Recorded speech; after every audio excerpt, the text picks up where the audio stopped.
From the book of Ephesians, chapter 4, verse 29. Let no corrupt communication proceed out of your mouth, but that which is good to the use of edifying, that it may minister grace unto the hearers. Now, what is corrupt communication or corrupt speech? In order to find out what corrupt communication is, we have to know how God judges. In the book of 1 Samuel, chapter 16, verse 7, we read that God judges the heart and the reins of a man. The heart of a man is his being or his nature. Do you see how that is something internal? It's not something superficial, but when we continue to read in that verse, we see that man judges outward appearance. You see? But outward appearance doesn't just simply have to be something that is outwardly appearing in the sense of your fleshly seeing.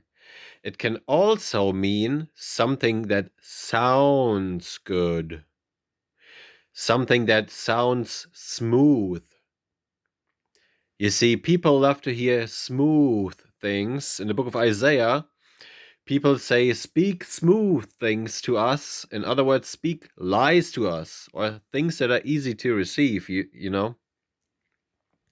So, you see, somebody who is carnally minded, somebody who is superficial, might think that corrupt speech or corrupt communication are words like fuck or shit. That is not true. That is simply a mode of expression. You see, God cares about your nature or your being or your intentions.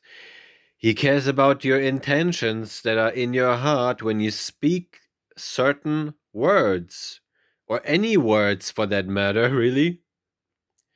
You see, I can refrain from saying fuck or shit or any other four-letter word or any other word that you would deem offensive because you don't like the sound or the letter of the word. Do you see that's the outward appearance of the word? I can refrain from saying these words, but I can still have deceit in my heart, you see. I can still deceive you. Matter of fact, I will have a very easy time of deceiving you if you are carnally minded and you judge whether somebody is righteous, which means right thinking, on depending on the words that they use.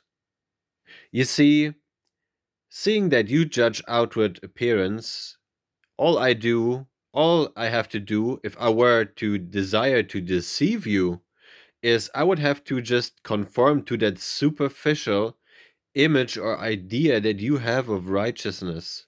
Or you think not saying shit or fuck is righteous, is right thinking.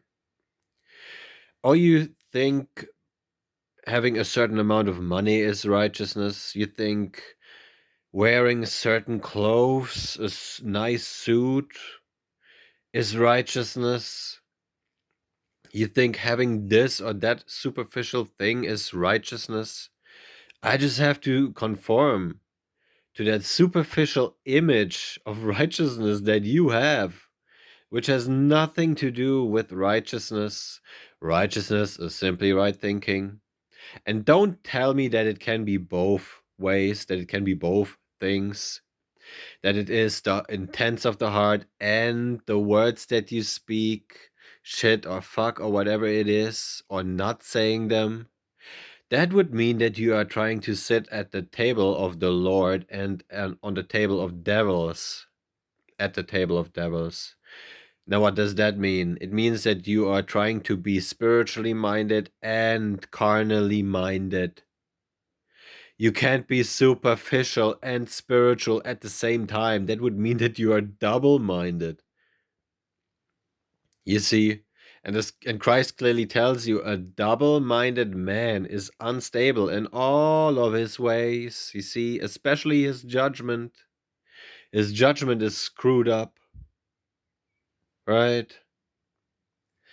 Do you see the difference in judgment? If I judge the intent that is hidden behind the words that somebody speaks to me, whether they say shit, fuck, or they don't say it, if I judge the intent of a man's heart, I can never be deceived.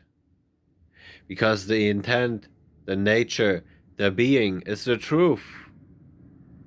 You see, I can fake the funk in all kinds of other things that are all rooted in outward appearance.